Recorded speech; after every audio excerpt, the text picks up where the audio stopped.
یہ آپ دیکھیں کنٹینیوسلی اللہ تعالیٰ نے کئی ایک قسمیں جوڑوں کی شکل میں یاد فرما کے اینڈ پہ جا کے مقسم علیہ کا ذکر کیا ہے کہ کن چیزوں پہ اللہ تعالیٰ قسمیں یاد فرما رہا ہے۔ اللہ تعالیٰ کا ویسے ہی بات کر دینا بہت امپورٹنس رکھتا ہے، لیکن جب کوئی قسم یاد فرما رہا ہے تو اس بات میں مزید وزن پیدا کیا جا رہا ہے۔ والشمس وضحاها، قسم ہے سورج کی اور اس کی روشنی کی۔ والقمر اذا تلاها، اور قسم ہے چاند کی جب کہ وہ سورج کے پیچھے آتا ہے۔ تلاہا فالو کرنے کو بھی کہتے ہیں، اسی لیے قرآن حکیم کے لیے تلاوت کا لفظ استعمال ہوتا ہے۔ کہتے ہیں نا قرآن کی تلاوت، تو تلاوت کا مطلب یہ ہے قرآن کو فالو کرنا۔ تلاوت کا لفظی معنی ہے ٹو فالو، پیچھے چلنا۔ تو وہ ہم قرات کو اور تلاوت کو یہ سمجھ رہے ہوتے ہیں جو زبانی پڑھ رہی ہیں، قرآن کو آپ فالو کر رہے ہیں۔ جو لوگ کہتے ہیں ہم قرآن کی اتنی تلاوت کرتے ہیں، ان کو کہ تلاوت کا مطلب بتائیں کیا ہے، تو وہ لوگ جو پوری پوری زندگی سینکڑوں قرآن مکمل کر چکے ہوں گے، انہوں نے ترجمے سے ایک دفعہ بھی نہیں پڑھا ہوگا، اور وہ کہہ رہے ہیں ہم قرآن کی تلاوت کرتے ہیں۔ ان کو آپ تلاوت نہیں کر رہے ہو، بس آپ صرف دیکھ کے پڑھ رہے ہو۔ وَالنَّهَارِ إِذَا جَلَّاهَا، اور قسم ہے دن کی جب وہ آفتاب کو روشن کر دیتی ہے۔ ویسے تو سورج کی وجہ سے روشن ہوتا ہے دن، لیکن چونکہ آپ کو بتایا قرآن پاک لٹریچر کی بک ہے، تو لٹریچر میں اس طرح کی باتیں کی جاتی ہیں۔ ایون میں نے آپ کو کئی بار بتایا کہ سورج تو غروب ہوتا ہی نہیں ہے، لیکن آپ سن سیٹ یا سن رائز لکھیں تو آپ کو گوگل میں بھی سن سیٹ اور سن رائز کا ٹائمنگ ملے گی ود رسپیکٹ ٹو زمین۔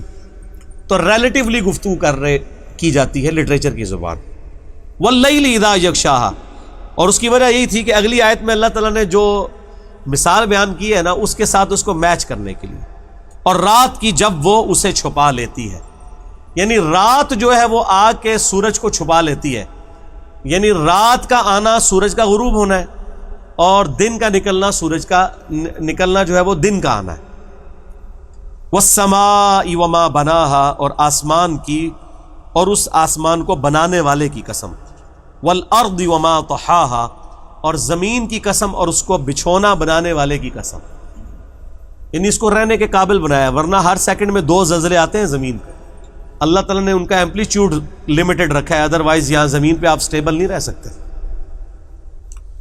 وَنَفْسٍ وَمَا سَوَّاهَا، اور قسم ہے انسانی نفس کی اور اس کو درست کرنے والے کی، یعنی اللہ کی۔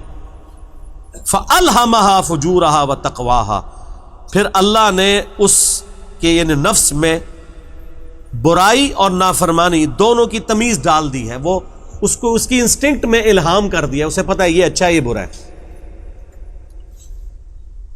یہ 8 آیات کے اندر اللہ تعالیٰ نے مختلف قسموں کو جوڑوں کی شکل میں یاد فرمایا، اس سے میسج یہ دیا ہے کہ جس طرح یہ سارے جوڑے ہیں نا، سورج کے ساتھ چاند کا جوڑا ہے، سورج دن کے وقت چاند رات کے وقت، دن اور رات کا جوڑا ہے، آسمان اور زمین کا جوڑا ہے، اور انسانی نفس کے اندر اچھائی کا مادہ اور برائی کا مادہ، یہ بھی جوڑے کی فارم میں۔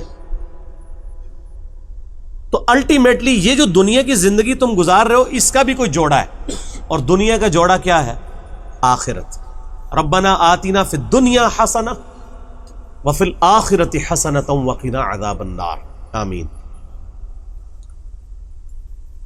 ان 8 آیات کے بعد وہ یونیورسل ٹروتھ آ رہا ہے، قد افلح من زکاہا، بے شک کامیاب وہ ہوا جس نے اپنے نفس کو پاک کر لیا، تزکیہ کر لیا۔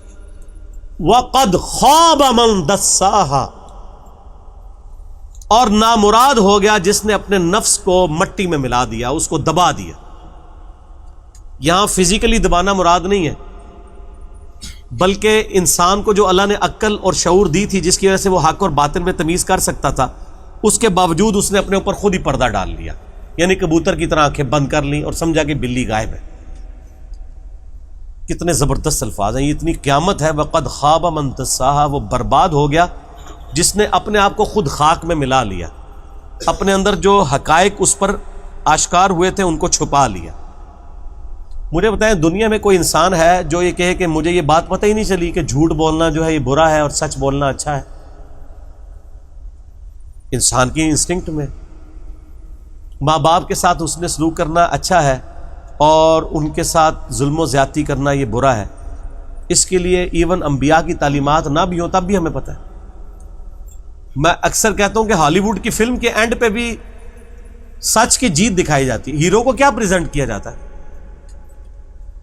چند ایک فلمیں ہو سکتی ہیں جس میں آپ کہہ دیں کہ ذرا ایک ایکسیپشن ہے. اوورال ایک اپ رائٹ بندہ دکھایا جاتا ہے, ٹروتھ لور دکھایا جاتا ہے, اور ظلم کے خلاف کھڑے ہونے والے کو ہیرو دکھایا جاتا ہے. کیوں؟